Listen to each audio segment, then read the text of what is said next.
The Sisters Grimm podcast is intended for mature audiences only. Please listen at your own discretion. Tiptoe through the window. The blackest eyes, the devil's eyes. If it doesn't fit, you must acquit. The most notorious serial killer in the nation. The Night Stalker. The Boston Strangler. The Son of Sam. The infamous Zodiac Killer. What's your favorite scary movie?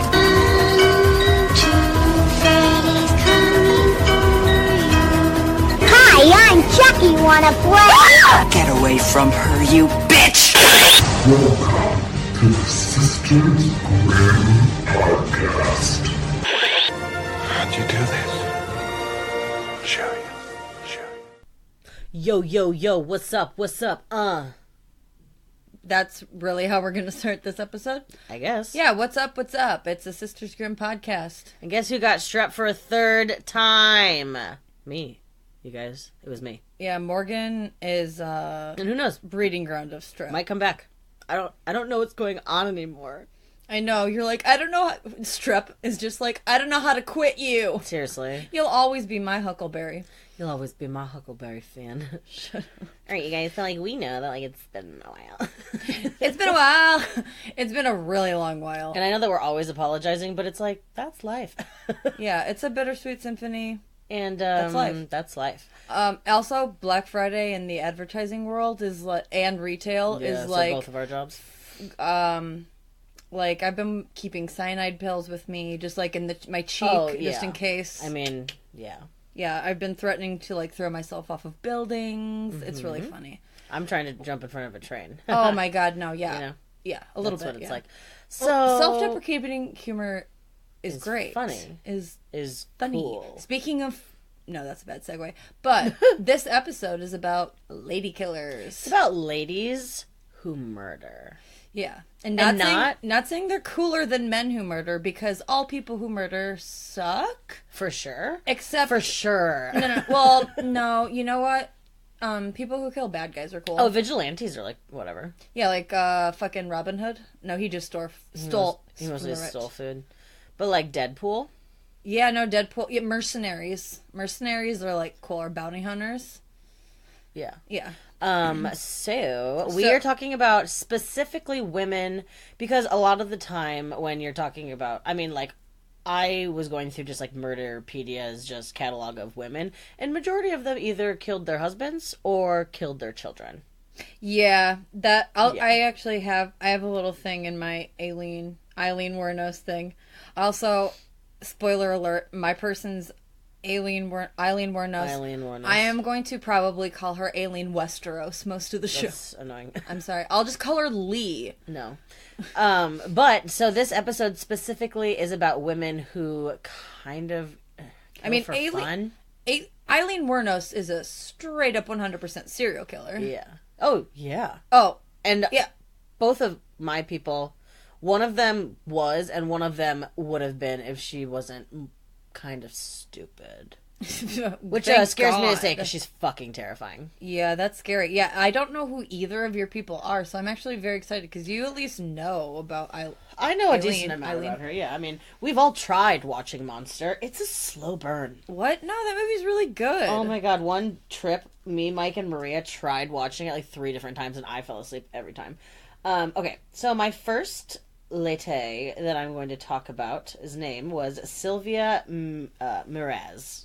Meraz? I'm pretty sure it's Meraz.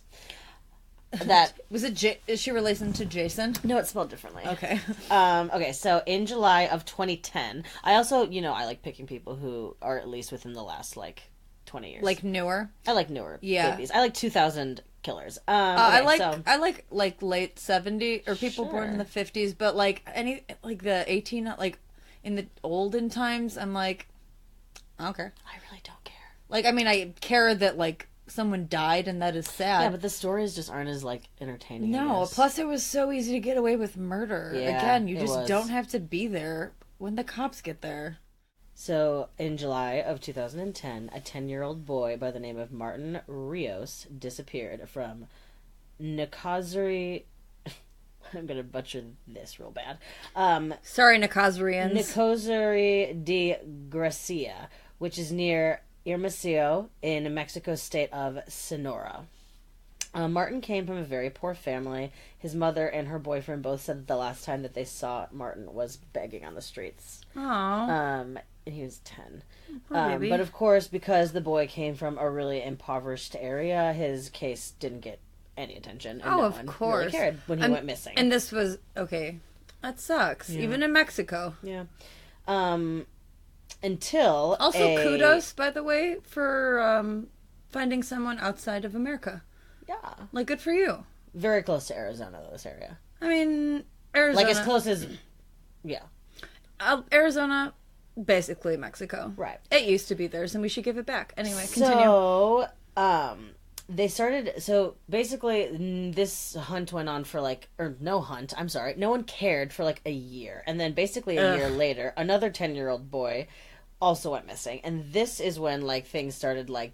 Obviously, there were some similarities. This boy's name was Jesus Martinez. Okay. So this was March of 2011, and now the cops were finally starting to take some sort of action. Yeah. Both boys, one of their similarity was that they would frequent the home of Jesus's step-grandmother, 44-year-old Silvia Meraz. Oh, shit. Silvia's house was often that of a lot of speculation from onlookers. Neighbors assumed that there was drug dealing going on, possible sex work happening inside. Like she's a madame of some sort. Because there was constantly people coming in and out of the house at all times.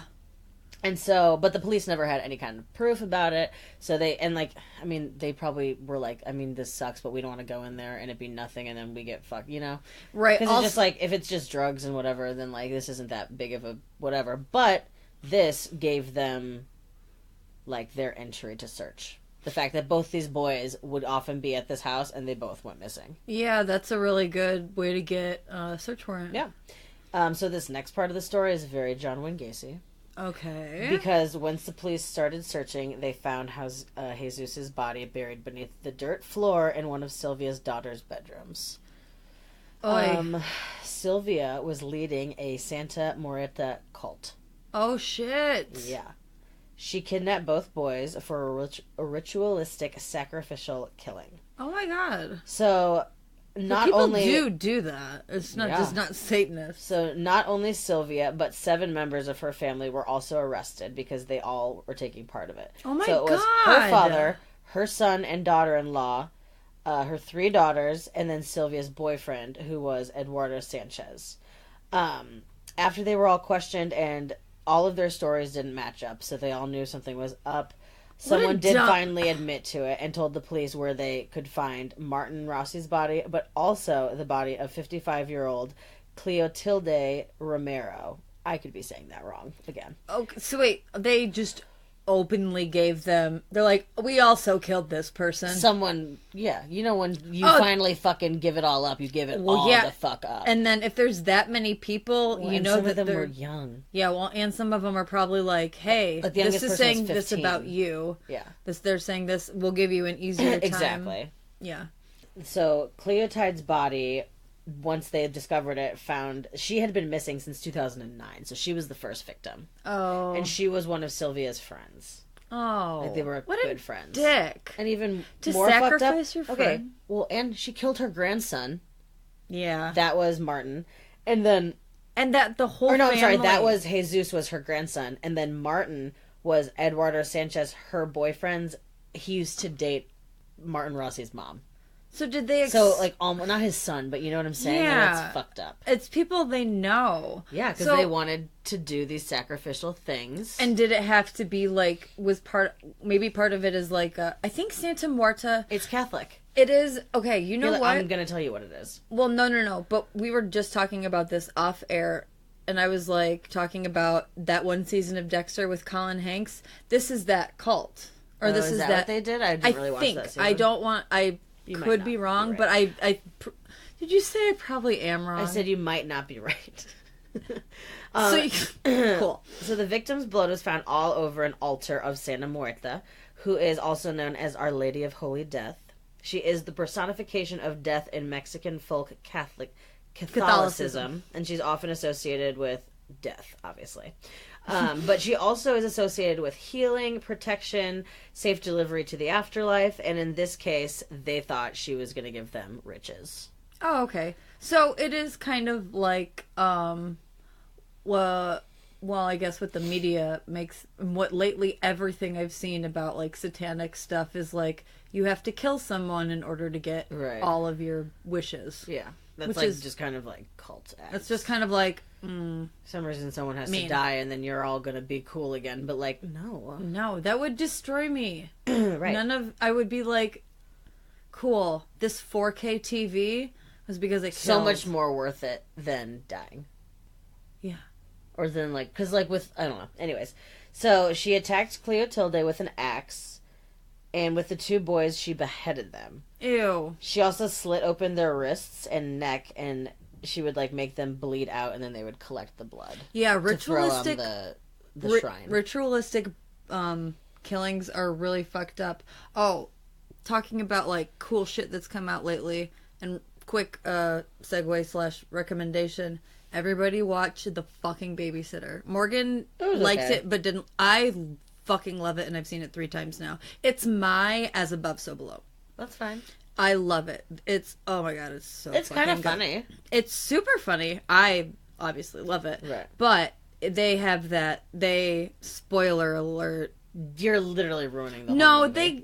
They talk about how it's... literally ruining No, they the talk whole about movie. how it's a satanic thing in the fucking in the description on Netflix. Yeah, but some people don't look at the description before they watch something. Sorry. Like, I didn't. Well, anyways, yeah, like, but like blood squirting out is a big thing, and like Collecting the blood, and it has to be like from they Usually probably had to have the someone blood young. of the innocent. Yeah, well, because they probably did the old lady, and they're like, well, this didn't do anything, so now we have to do a kid. And then they're like, well, this didn't do anything either. I guess we have to try another kid. Oh, we're stupid. Or no, maybe they have to keep doing it over and over again, or it's for new people getting new things they want. So all 8 of the family members were charged with first-degree homicide. But the youngest daughter, who was only 15 at the time, she had to stay in custody until she turned 18, and then she would face trial. Interesting. I'm not familiar. Which I don't know what happened when she... There's not a ton of information about this. I just thought it was interesting, so I picked it. I think that's really crazy. Yeah. That's a really that's a... Doi, oi, oi. Doi, oi, oi. So that's our little opener, sweet little taste of the killing. And now Holly is going to get deep into a little lady named Aileen Wuornos.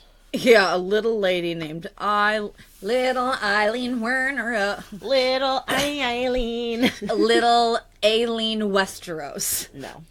That's what I keep calling her. Are we all excited that fucking Game of Thrones comes back, like, not that long from now? Yeah. Do you remember we were thinking, like, oh my god, 2019 is 1,000 years away. Yeah, it seemed so far away at the end of 2017. I mean, at the end of 2017, we were all just so fucking tired and wanted to die. We were all so over it. And then we were like, 2018 is going to be great. And now I'm like, what? And then we're just like, so life sucks now, yeah? 2018's been pretty cool. It's just like, whatever.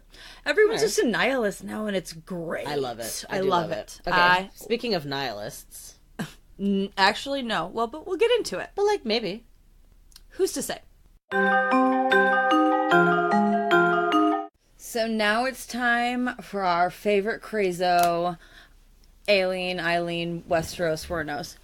So, Wuornos. If, you live under a rock and you're not familiar with Aileen Wuornos, or if you're like me and just don't know how to fucking talk. Or say her name. She looks like, okay, she has sad doll hair. Dude. So, when I get out of the shower every day, and my hair is slicked back because I've just shampooed it and conditioned it heavy. Malfoy. And then I begin to try to find my middle part and begin the part, and I just push the hair over. I am Aileen. I'll send you a picture tomorrow morning. No, you do not have... You've seen it. No, you do not have sad doll hair. She has, like, Hulk Hogan hair. And then she literally is all pupil. Yeah, what's up with that? She has black ass eyes because she evil. She evil as dick, yo. Where she's literally like. Sorry, I was holding my finger up and you weren't looking at me. I know. Honestly, thought you were trying to do the ET thing and I just wasn't feeling it. She also has that one thing that doctors refer to as, where the fuck are your eyebrows? Like, you kind of had that as a baby, but like... Excuse me. You know how to fill them in as a baby. As a baby. Little baby Morgandale.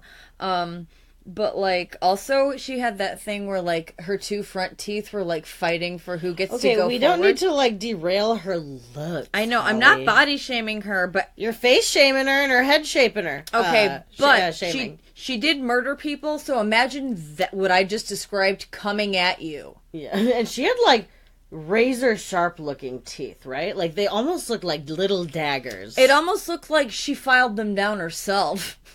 Yeah. Yeah. With bones. So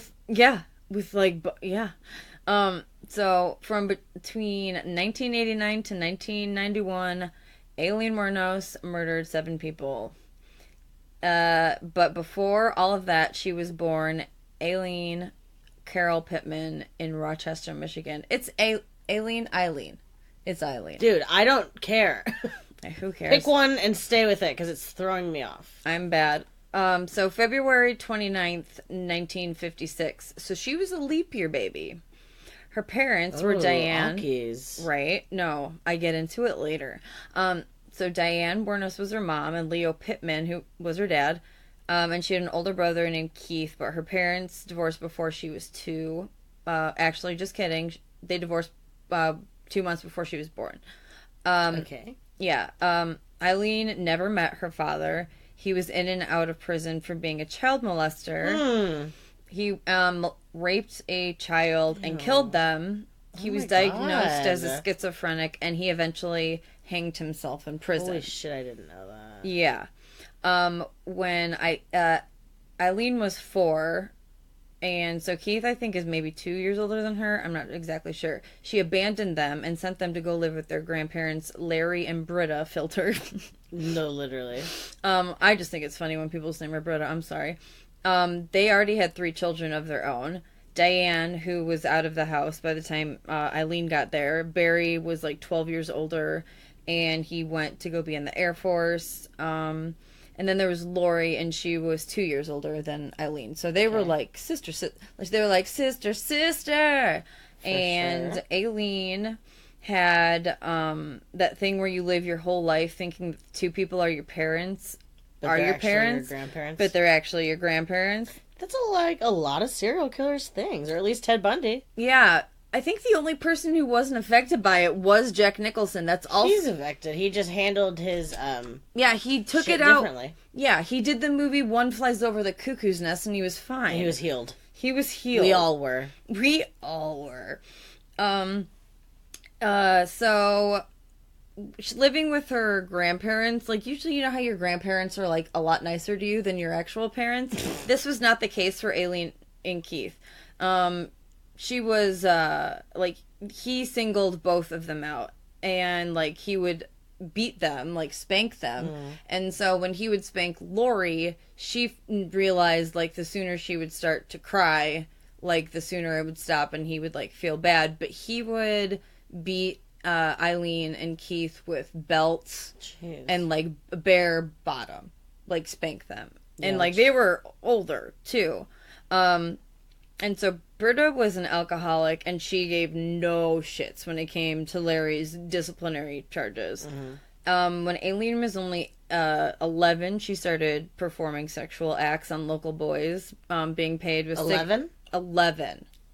Yeah. Lost her virginity at fucking 11.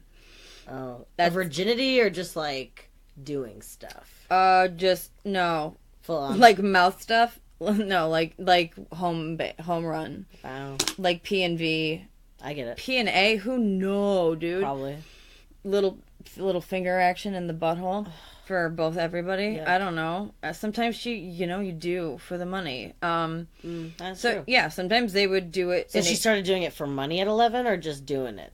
No, she would do it, at 11. She was just like, hey, boys, come to this forest. Probably older boys. No, they were all boys, like, from her class. I mean, I'm sure some of them were older. Hopefully none of them were younger. Oh, God. It's fucked up regardless. It is not something that children should be doing.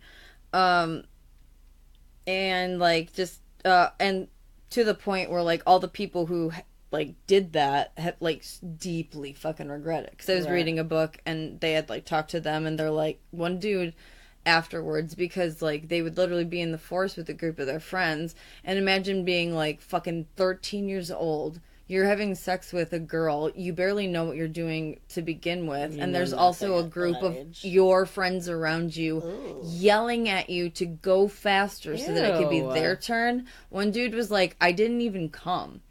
He's like, I just left. And I felt like shit. Yeah, that's like... Yeah. It's like the movie The Kids. Mm-hmm. Or is it just called Kids? It's called Kids. Cool. But yeah, no. They like, and a lot of them were just like, there was obviously nothing romantic about it. They just wanted to brag and be like, yeah, I did it. But Aileen reputation caught up with her, and she earned herself the endearing nickname Cigarette Pig. Wow. That is honestly that's worse than the C word. So wow. Yeah, that's disgusting. That makes me really sad. So this is fucked up. I don't know if you know about this. So where did she grow up? Aileen, she grew up in Bebop Boo Snapaloosa. She grew up in Michigan. Yeah. Yeah. So Aileen and Keith had a Cersei Jaime Lannister Game of Thrones situation. They fucked. Like all the time, to the point where it was so normalized that like their friends were just like, yeah, Aileen and Keith fuck. And yeah, it's like so fucking it's stupid. gross, it's bad. Yeah, it's like really bad. So Aileen loved fire. So for those of you at home playing the FBI psychopath checklist game, take a shot, because Aileen burned down fields. She one time burned down, like she had a bunch of toilet paper set on fire at school in the bathroom. Damn. Caused huge chaos. She was obsessed with becoming famous. She also was like a narcissistic personality disorder. 1,000%. Yeah. A singer, an actor, like all she cared about was money. She also at one point I think said that she like slept with all of Foghat, and it's like, did you? And so Kay, I don't think you sleep with everyone with the nickname Cigarette or what was it again? Cigarette Pig? Yeah. They're like, oh yeah, here comes Cigarette Pig. I thought it was Cigarette Fart for a second. It might as well be. Right. It's just as gross. She and Keith ran away a lot, and then it would end up they would have to go to jail, and then they'd have to get picked up by their grandpa dad, Larry. Who would hurt them. Obviously. And so one time they were bold enough to be like, we're running away. And he's like, cool, don't come back. And so obviously, they obviously got arrested, and they're like 14, 15 years old. And so they're like, please come get us. And he's like, no, yeah, I told you I wasn't gonna. And so like they would like, she slept in fields and like campers and just like with random people a lot. So yeah, like I said, keep in mind, this is all, she's like in high school. Which obviously she sucked at. Sorry, no offense. Some offense. She had very, very bad vision and was supposed to wear glasses, but because she was so vain, she would never wear them. Right. She was almost completely deaf in one of her ears. Wow. Yeah. A doctor, like, at school, like, noted it and, like, told her mom, her grandma mom, Britta, about it, because she kept having, like, horrible earaches. And Britta was like, whatever. So you have earaches when you can't hear? Well, if you keep having ear infections over and over and over again that go untreated, you're gonna lose your hearing. Yeah, you're gonna lose your hearing. So yeah, Aileen couldn't hear out of one of her ears. Ugh. Yeah, because how could you just go without, like, oh my god, like I've had ear infections, and the thought of just letting it go untreated makes me want to throw up. Well, and the fact that like your like caregiver doesn't give a shit, like. I, like, cut my finger, and Mom's like, you go to urgent care. Yes, go to urgent care right now. No, call an ambulance. And I'm like, I don't have the fucking money for an ambulance, bitch. You, like, cut yourself shaving. Yeah, right. And she's like... Mom can smell it. Yeah, Mom's like, oh, my God, you have chlamydia.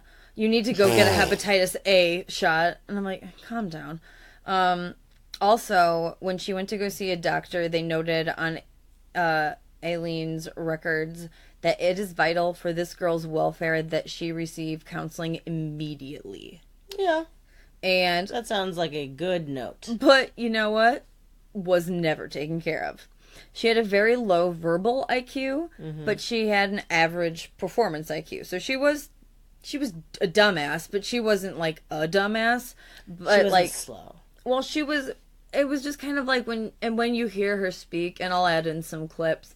It's just very much like she talks about herself in the third person a lot, and she's very much like a little kid when they're like, and then I did this, and then I did this, and then I was like, yeah, and then like who, yeah, what? Like she was very much like that. When she was 14, she got pregnant. The stories of how it happened changed so often. No one knew the truth. She would say she was raped at gunpoint. Sometimes she said it was Keith. Sometimes she said it was Larry.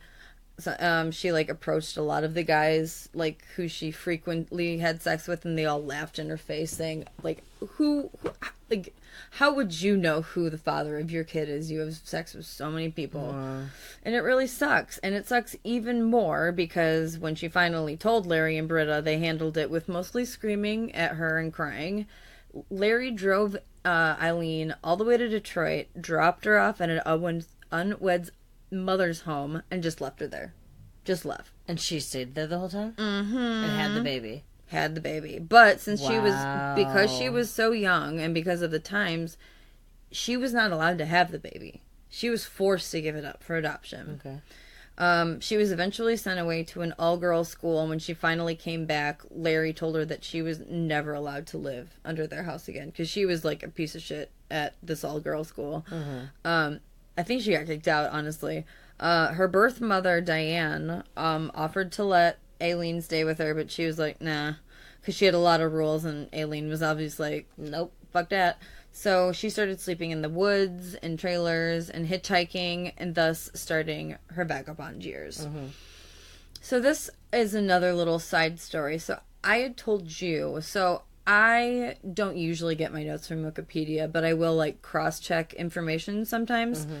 And so when I was on Eileen's page, in the summary, and it said she was a prostitute, and then I, because Wikipedia is open source and you can edit, I changed it so it said sex worker. I went back literally maybe 3 days later. And it was back? It was back, and her page was locked, so no one could edit it anymore. What the fuck? Yeah. Ew, what? It's crazy. Let's go check and see if it's like that right now. It is. I'm sure it is. It is. We can go and check, but that was so weird to me because I hadn't been thinking about that really, and then I went to check. Weird. Yeah, I went on there to check for something else, and then I scrolled up to the top to see if it was the same, and then I realized it had been checked back, and I realized it had been locked. Because that's what they do for celebrities, because otherwise people would just people just would do put pictures of dicks on Donald Trump's Wikipedia page. So, and that would get insane. Oh, God, yeah. It would be ridiculous. So, back to Aileen. In 1971, her mom died from complications with alcohol, and she went into convulsions, and she died. Larry made Lori and Aileen sit with Britta's dead bodies for hours before the police showed up because he said they needed to really experience death. Yeah. Lori was there when Britta died, and Aileen was in the woods because why not? Of course she was. She was probably doing mouse stuff. In 1974, Keith was diagnosed with cancer. Larry was dealing with a lot of really bad depression. Larry also, I think, was just depressed. Yeah. He was a depressed man. Wait, little boy Keith got cancer? No, not little boy Keith. Keith, this was 1974. And so, I mean, he was in his 20s. He was 20. That's so really young to get cancer. That is really, really young. So this will make more sense to you then. So Larry was dealing still with depression from Britta's death, and now his 20-year-old, grandson had cancer. So one day he went into his garage, got in the car, closed all the doors, and killed himself from carbon monoxide poisoning. He had also tried killing himself one other time by flooding their basement and trying to electrocute himself. Wow. But it didn't work. Also, Aileen's father, so Aileen's, like, great-great-grandfather, like, Larry's dad, died after he hung himself inside of an aircraft carrier. Yeah. Also, in 1976, Keith's cancer took a really bad turn for the worse. He snuck in an old friend / drug dealer who came in and gave him a lethal dose of drugs through his IV when no one was looking. Because he wanted to die? Mm-hmm. So he it was like a mercy kill. And he was 20-something? What kind of cancer was it? He would have only been 22. I want to say pancreatic, but I don't think that. I think it was lung. I think it was lung, but I'm not sure. It fucking sucks. So, and like, also, remember, Aileen's biological father also killed himself. So, Aileen was no stranger to suicide. That's so insane. Yeah, that's why I wanted to talk about her childhood, because there was many people. Her entire family. Every guy in her family. Yeah, everyone. That's a thing, though. It's like crazy. There's a lot of like families that have like a lot of males that. Well, and I mean, it's just insane. So, Aileen never graduated from high school, but she did graduate from a teenage hitchhiker to an experienced adult hitchhiker. Mm-hmm. She hung around with motorcycle clubs, drank like a frat bro. Yep. Got arrested a couple times, obviously. Got several DUIs. One time she was driving around while just shooting a gun out the window like it was the fucking Duke of Hazzard. I don't know a lot about that show other than it's racist, and then the girl wears really short shorts. Jessica Simpson and Johnny Knoxville is what comes to my mind. Yeah, no, so also in 1976, this is when Aileen got married for the first time to Louis Fell. He was 69 years old. Huh. The marriage went sour because Aileen kept complaining that Louis was withholding money from her because he had a lot of money and he took care of her, but he gave her like an allowance. And Aileen was like obsessed with money, obviously. Yeah. And then, she beat him within an inch of his life with his own cane, and so he was like, peace. If he could even speak. I don't even know. Left her. So, like, in between this time, she, like, lived with a couple of guys every once in a while, but it was never anything, like, super romantic. She wanted love, though. Like, she wanted someone to love her, but, like, it wasn't anything ever serious. It was mostly just, like, I need a place to stay. Can I stay at your place? Yeah. But they would fuck, obviously. Right. Like, bad sex. Like, a lot. I get it. Like, literally one of the guys, she just walked up to him in a bar and was like, hey, can I borrow $25? And I'm like, that's the weirdest way to flirt. Me, though. Be like, hi, my name's Holly. Can I have some money? So, this is when she meets Tyria Moore, a.k.a. Ty. A.k.a. Christina Ricci. Literally. I honestly cannot even picture the real Ty. I only see Christina Ricci's bangs. Only see the bangs. Yeah. She bangs. So, no, she bang, Holly. She don't. She fringe to all of our European listeners. She fringe. She fringe. So, they met at a bar in 1986. The relationship started out great. Ty left her job as a hotel maid to be with, Aileen all the time. They were truly in love, but, things started getting, a little hairy with money. Mm-hmm. Aileen was, like, the provider of the home with all of her sex work and stuff. And everything she did, yeah. And everything she did, but, she probably sold drugs a little, too, right? I don't know. Maybe on the side. Who knows? No, I think she mostly was fucking... I think any drugs that got in her possession, she just did herself. Cool. It's like, cool. So then she, she's not in her prime anymore. I don't think she was cute as a child or a young woman, but I mean, beauty's in the eye of the beholder, and her eyes are terrifying to me, so... Yeah, I'm gonna Google pictures of her while you're talking. I mean, look at pictures of her when she's older. I'm sorry... Both. But sex workers and in that time, I'm sorry, honey, but like, she's not like hideous. No, not at all. But like, her eyes are scary, but they're kind of pretty shaped. It's like whatever. But so let's just say that Aileen lost her luster. So the money won't come in. Money wasn't coming in the way it was. Yeah, and her eyes truly are terrifying. Right? They're like Richard Ramirez scary. They're not as scary as that. But so Aileen decided maybe there was another way that she could get money. So this is when the dun murders start to happen. Dun dun! Only it's like really sad. So the first was Richard Mallory. He was 51. He was an electronic salesman from Clearwater, Florida. Also, you may be familiar with the area of a lot of these places. Because one of these places, I think we got many petties in. What? Yeah, maybe. I don't remember. When Wichard went missing, his friends, family, and coworkers didn't really think anything of it because he was kind of known to disappear from time to time. And later, it came out that he had a proclivity, that is, towards sex workers, which, obviously is how he met Aileen. On December 1st of 1989, a deputy from Volusia County, County, they found Richard's vehicle. On December 13th, 1989, Richard's body was found only a few miles away from the wooded area, like on the side of a highway. And he'd been shot multiple times, but it was 2 bullets to his lung that what killed him. The next was David Spears, who was 43. He was a construction worker from Winter Garden, Florida.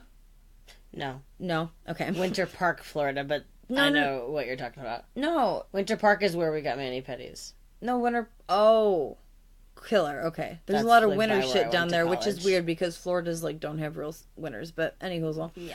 Florida's are the shit. They're so great. Oh my god. It smells like garbage and it's like... It smells like egg water a lot of the time. And there's frogs everywhere. I liked the lizards and frogs. The lizards and frogs were really cute, actually. Yeah. Shout out to all our Floridians. Yeah, we love you for 2 years. Yeah. He was last seen on May 19th, shortly after his truck was found on Interstate 75 with the doors unlocked and the license plate was missing. His body was found on June 1st of 1990 along the side of Highway 19 in Citrus County. At the time David was found, he was only wearing a baseball cap. He died from 6 gunshot wounds to his stomach. They were pretty much all shot, correct? They were all shot. She had I'm probably 22? fucking wrong with gun. Yeah, she had a 22. She had a 22 caliber, just I don't know, was that a handgun? I'm sorry. I'm so bad with guns. It's like a small handgun, yeah. Yeah, I mean, they have pictures of it. It looked like, to me, it looked like a handgun. A handgun? It was a handgun. It's not like a fucking AK-47 or anything like that. Yeah, she wasn't brah, brah, brah. It wasn't like a shotgun. She wasn't like... Whoosh. Yeah, it wasn't like an Uzi. That she was wasn't just like a gun sound. Yeah, no. Did you see the levels? She just had kamikazes. She literally had very isolated A-bombs. She just only had her self-made. Oh yeah, pipe bombs or shit. What are those called? Oh, Molotov cocktails. Yes. Those don't make noise, but I love that you mentioned it. Yeah, I love having a Molotov cocktail before I go to bed. So the next victim name was Charles Karskadon. Yeah. It's like Mastodon, but Karskadon. He was 40. So it's a lot of middle-aged or olderish dudes. Dudes with a little money. Well, dudes who may be a sex worker from time to time. I firmly believe that sex work should be legalized. If a woman wants to make money by having sex with someone, or a guy wants to make money... The reason you can't do that is because there's literally no way to regulate it.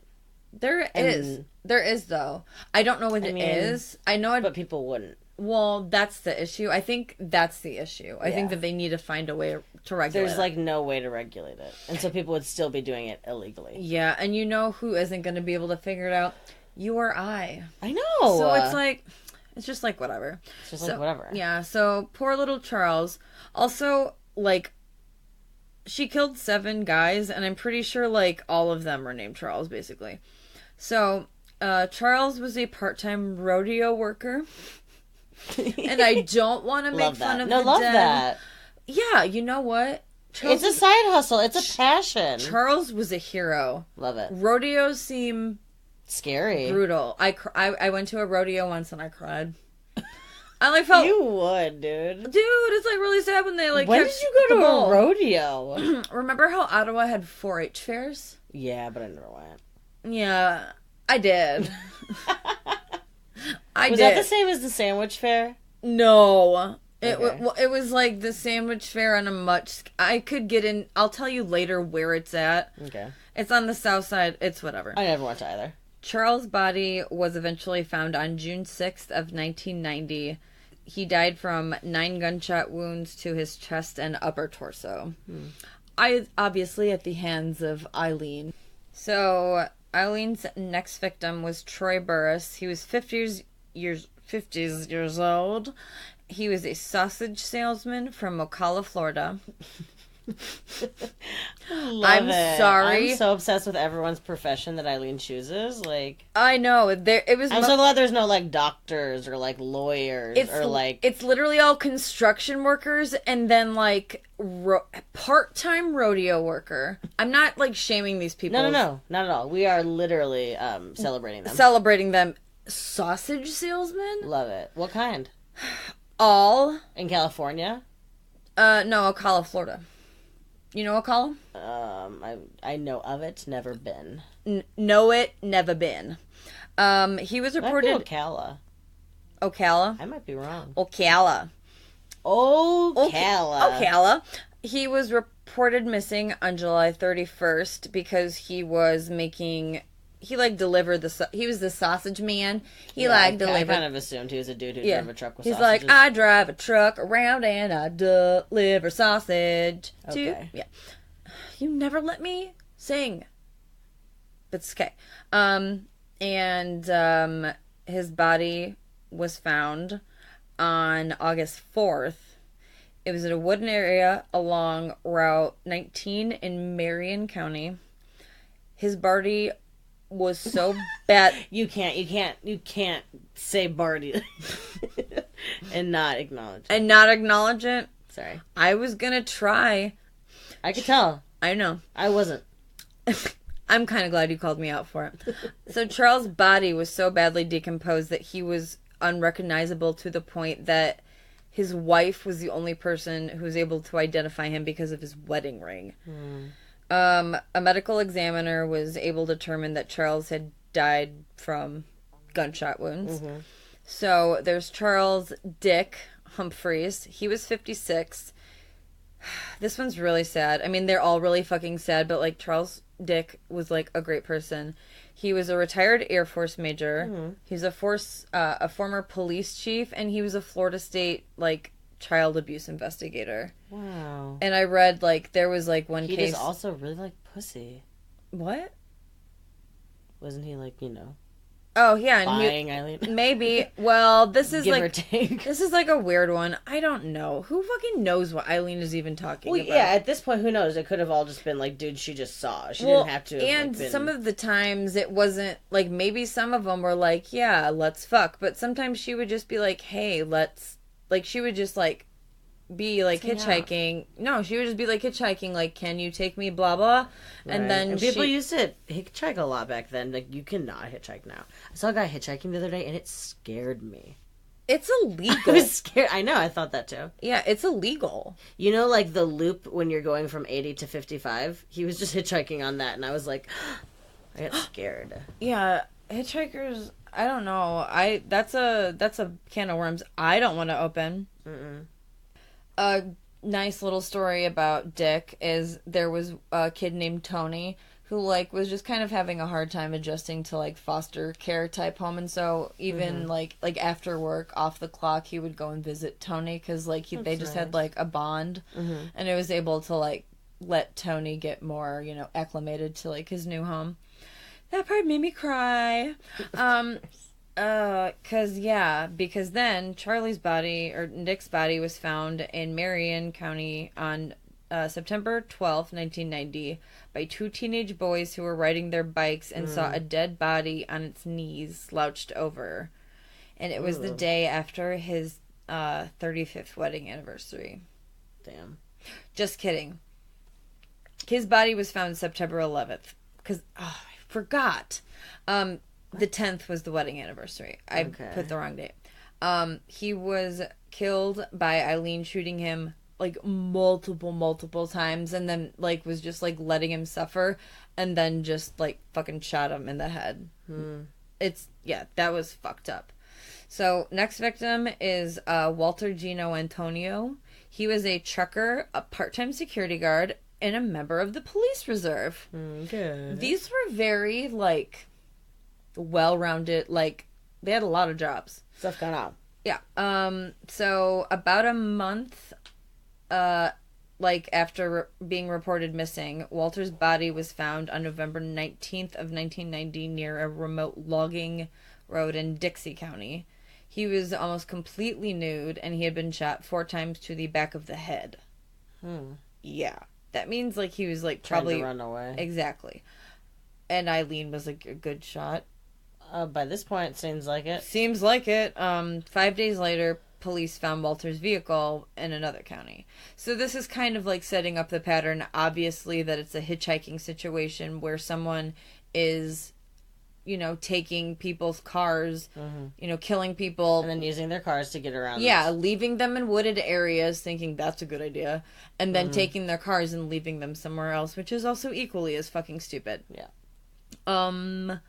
Yeah. So then there's Peter Seams, and he was 65. Peter went missing sometime during June of 1990, while on his way from his home in Jupiter, Florida, to his family in Arkansas. His body has still never been found. You but said Barty again. I know. I don't sorry. know why. No, it's cool. I'm sorry, it's hard. No, it's fine. You can call me out every time. I don't care. I got Barty on the brain. I got Shakespeare on the brain. His body has still never been found, but his car was found by police on July 14th of 1990. And they were able to determine that it was Peter's car because of the fucking VIN number, which I would not fucking know about if it wasn't for work. Like, every single car has a different VIN number. I know about it because of our podcast, because I've read about it it's crazy, dude. Cars are, like, super weird. Your car is its own unique butterfly snowflake. Yeah, every car is a unique butterfly snowflake, and if you accidentally have the wrong unique butterfly sticker on your car, like, cops will be dicks. Yeah, they'll be not snowflakes about it. They will not be snowflakes about it. So once details of the victims were released to the public, witnesses began coming forward saying that they had seen 2 women in the area of, like, victims, places where victims, rather, had last been seen, and it didn't take long for the police to piece together that it was Aileen and Ty. Aileen used several different aliases, and after searching, they found some pawn shops where Aileen had sold some items that belonged to Richard Mallory, and at another shop she had sold some of Spears's belongings and as well, and Eileen's fingerprints were on them, and because she was obviously in the criminal system, they fucking had probably her. like a million times they over. were like, bingo. Yep. So Aileen was finally arrested on January 9th of 1991 on an outstanding warrant, which, thank God, she had, because they did not have any concrete evidence to support that. Fingerprints? No, they had fingerprints. Well, true, but I don't think that's enough, because that, I don't know why, but whatever. So, bloop bloop blop, the next day, so, January 10th, Ty was found by the police. She was staying at her sister's house, and then she agreed to a full confession of Aileen's murders. She's who gave her away. In exchange for prosecutorial immunity, which means 100% immunity, which means that she never had to be tried at all. Yep. Although she was complicit. In a couple of the murders. Yeah, and she also just was like, she was aware of it, and that's being complicit. Yeah. That's being 100% complicit, because you're not divulging that information to the cops. Yeah, that's like, you gotta tell when somebody's somebody else. Yeah. The police put a recording device in Ty's phone. She would call Aileen and try to get her to talk about the murders, but eventually Aileen just caught on and was like, look, I don't want you to go to prison. if you're in the talks with the cops and they want me to confess, I will. And Damn. that's a ride or die. Well, she got weird. Even if you think that she could get weirder, she does. So yeah, on January 16th, 1991, Aileen confessed. Fully. Yeah, Aileen said that the murders... Because she was such a narcissist, she needed people to know. Of course. About and her story. She said that they were all in self-defense. Yeah. All of the men she had killed were Johns who had picked her up and to have sex, and like they either tried to rape her, assault her, or kill her. Multiple times during Aileen's interviews with the police, her attorneys would like, would you fucking shut up? He's like, do you not realize that you are in front of cops? And Aileen was like, I know. And they wanted to hang me. And that's cool because maybe, man, I deserve it. I just want to get this over with. I mean, yeah. Aileen is insane. I understand that feeling. But, like, she's just, I just want to get this fucking over with. Get this over you know? Like many serial killers, Aileen had, plateaued and was bored with killing and was at that point where she kind of didn't care if she'd been caught. It was like Jeffrey Dahmer. He just, you start getting, it's the whole Ted Bundy thing. Like, you plan out the first kill down to the very last detail, and then towards the end, you're like, where'd I put that wrench? So, because female serial killers are so uncommon, the media coverage of Aileen was like a motherfucker, and as soon as she arrested, she had agreed to a bunch of movie and book deals because she wanted that money, not realizing that that Florida has a law prohibiting criminals from making money off of their crimes. So, fuck you, Aileen. Yeah. In between her arrest and the trial, the weirdest thing happened when this woman, who was like a huge born-again Christian, heard about Aileen in the media and reached out to her. She adopted Aileen even though she was 35 years old. Right. Like, I'm sorry. That's like the weirdest thing ever. So, Eileen's attorney entered a plea deal that Aileen would serve life sentences for each of the 7 murders, but a state attorney was like, fuck that, and was like, how about the death penalty? So on January 14th of 1992, Aileen stood trial for the murder of Richard Mallory. Mm-hmm. Usually, defense attorneys will make sure that none of the other murders that their client has committed can be brought into the case because they don't want the jury to be swayed one way or the other. But Florida has a super cool law that says that they can. And so the jury knew about all, like, the details of all the other murders. Yeah. Also, that is why Florida seems so batshit. Yeah, Florida has, like, the craziest law. Like, the whole, like... Didn't they just, like, pass something, though, so that it's less... Hopefully. So, I might be making that up, but I thought I saw something. Maybe. Well, they just did have an election, so that might have been something. They may have, like, put a tighter security on their leniency laws for open government. So another big fucking flaw in the, like, this trial is, like, so short because it's so fucking stupid, and it literally lasted less than a month because, first of all, Aileen stood trial, which you don't do. To the point where even her public defenders were like, hey, maybe no. You're not, like, so good with the words. Let's not have you, do that. Yeah, maybe that's a bad idea. So Aileen opened herself up to be questioned, not only, obviously, by the defense, but by the prosecution, which is, this is the craziest thing. 25 different times Aileen invoked her Fifth Amendment right to protect herself from self-incrimination. That means that 25 different times the judge was like, are you sure you want to say that? And Aileen was just like, yeah. Like, it's fucking insane. She was like, fucking just, let's do this, bitch. Let's fucking go. If we started, let's not stop. She said that she had killed Mallory out of self-defense, but because the jury knew about the other murders, and they had seen all of the videotapes of Aileen's confessions where she shows absolutely no remorse for the murders at all, it made it pretty easy to make their decision. On January 27th, the jury came back with a verdict of guilty of the first degree of murder, to which Aileen yelled, "I'm innocent. I was raped. I hope you get raped, scumbags of America." And the jury said that her sentence should be that to be put to death by the electric chair because it was Florida at the time. Yeah.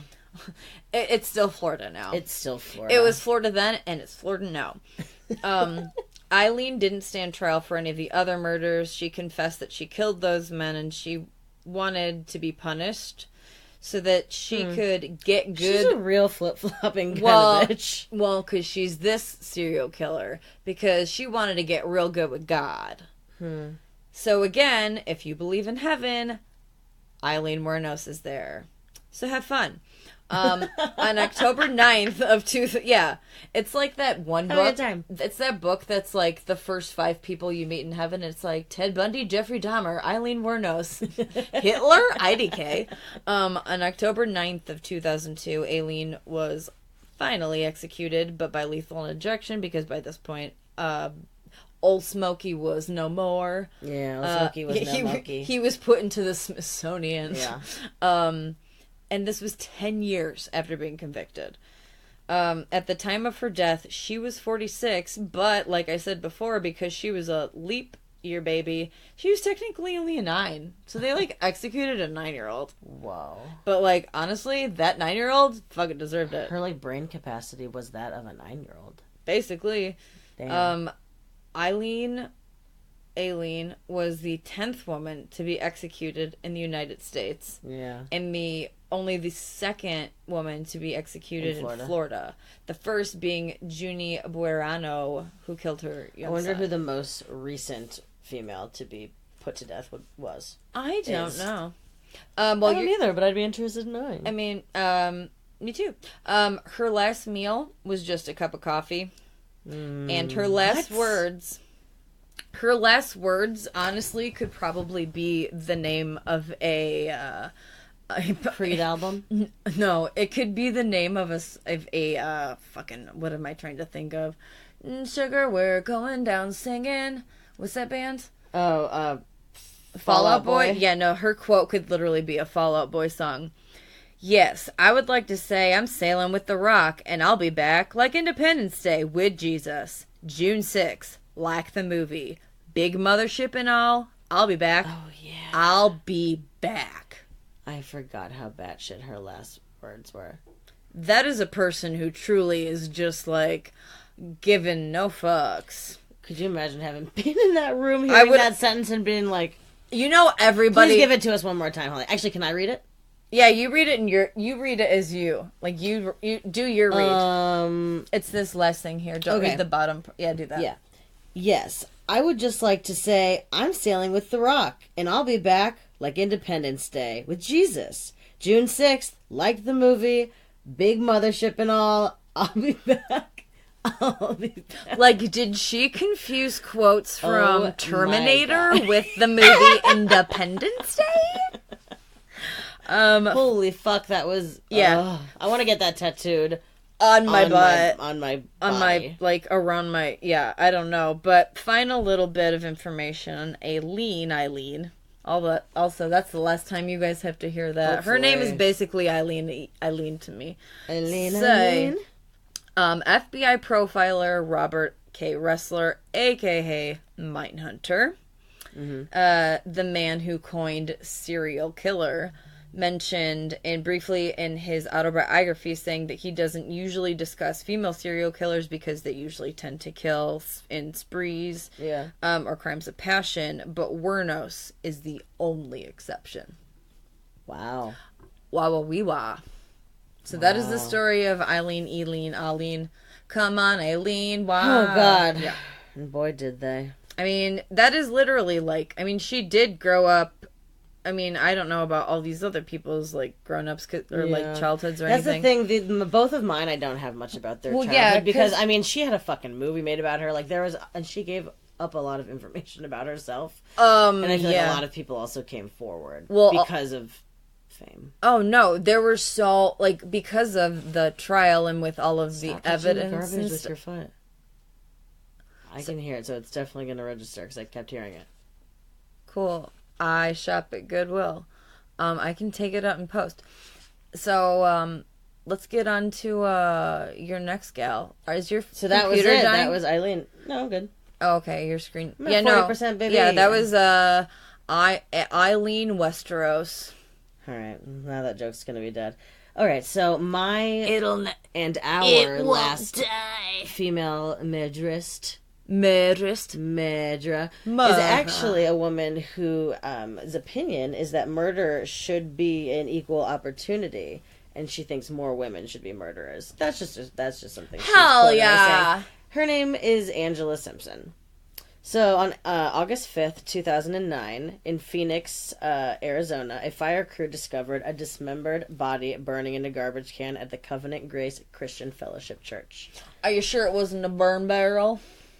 No, it was a garbage can. It was a garbage can.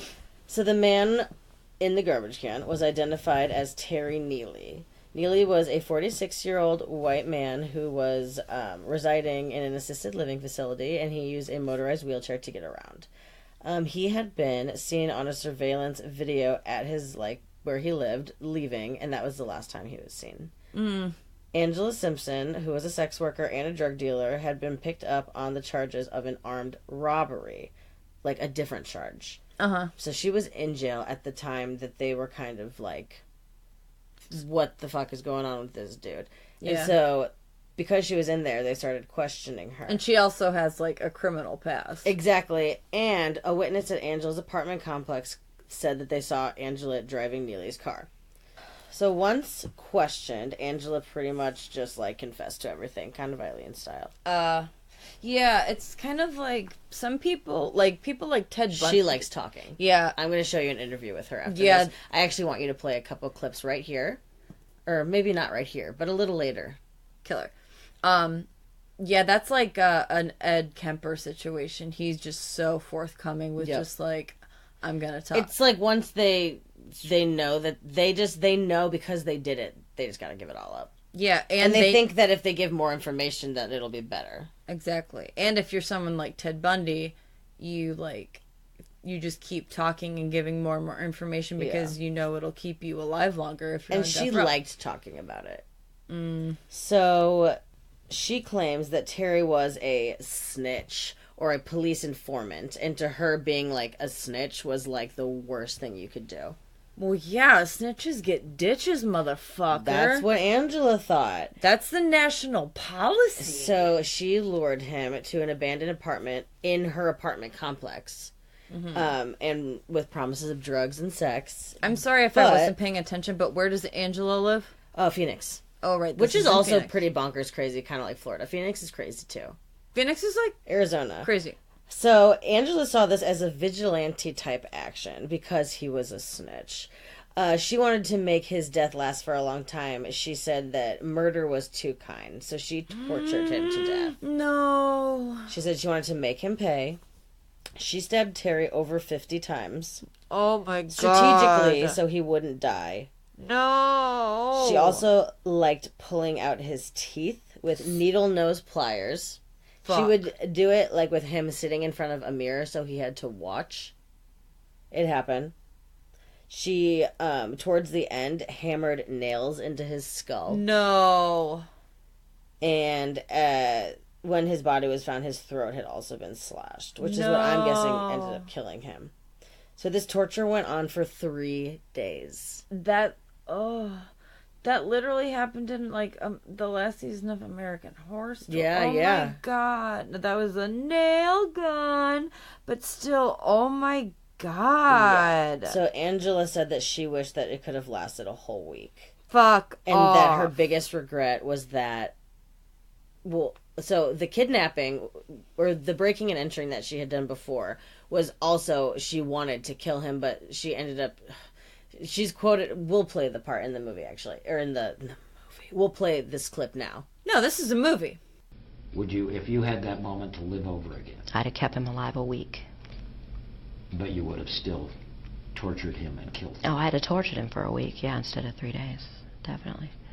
So your only regret is that the torture didn't go on any longer. Right, and I regret not killing my other victim. I should have killed him too. I just didn't have time. I had to go somewhere. Okay. So, yeah, she's kind of a fucking crazy bitch. I hate her. As you've heard. We hate her. She's fucked up, right?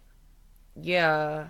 Oh my god. Does it get like a million times worse? Because this is obviously visual, but what you I was should saying have is just seen her. as she said in the clip, her biggest regret was not killing the other guy and wishing that she could have killed him longer. She's like a Jeffrey Dahmer. Well, no, she's totally processed if she wants to linger it out. She also, in that interview, said that she would never kill a black person. And so, like, and it kind of made it seem like maybe she wouldn't kill women, too. I don't know. Well, you said that she was kind of trying... I mean, it kind of seems like she hated straight, white men. It seems like, yeah. She was, like, one of those real, like, radical second-wave feminists. So Angela pleaded guilty on March 29th of 2012 and was sentenced to spend her natural life in prison, which she still is. So when she was locked up, she was actually in one of the most dangerous blocks in, like, women's state prison. And it's called the Adam 100 block. There's only 4 women who live in it. And they are so high security. And, like, I'll show you this interview from it. And, like, the guards they say that Angela freaks them out the most because her eyes are so terrifying. I think that's what really does it for me, for scary. I mean, you can just tell when someone's got bad juju. And Angela, Grug's got bad juju. Yeah, so. That later video is... Yeah, I just showed Holly, like, some of the videos. And yeah, if you're curious, YouTube, just Angela Simpson. Yeah, and honestly, then after... for a palate cleanser, go to YouTube for Ashley Simpson and watch Pieces of Me. Yeah, no, or watch her mess up her SNL skit. Please do. Or SNL performance, because that's iconic. Please do. And then also while you're blaming it on acid reflux, which, by the way, I suffer from. It's like, whatever. Also, while we're on the topic of SNL sketches, go watch Dear Sister. Always. So this has been the Sisters Grimm podcast. And we're gonna start getting a bajillion times better at getting episodes. Yeah. And we're serious. We really promise you guys. This time, you guys. We promise 1,000% hot dogs, 100%, 1,200% hot dogs. Yeah, we are getting these out. We love you. We love you. We are on Facebook. We are on the Facebook. We are on the Twitter. We're on all this stuff. We're on guys. the Instagram. We are on Instagram. We don't have to do this. No, we don't have to do this, but we do this. So we love you. We love you guys. Have a good night. Have a good morning. Have a good drive. Have a good day at work. Have a good love you. workout. Have a good sandwich. Have a good puff of your old chicharrone. If you're choo, good laundry if you're folding. If you're knitting, fuck yeah. Yeah, if you're walking. If you're walking, watch out for cars. And poop. And donuts. Someone I work with today just walked on a donut. Walked on a donut? All right, let's end this episode. Okay, bye. Bye.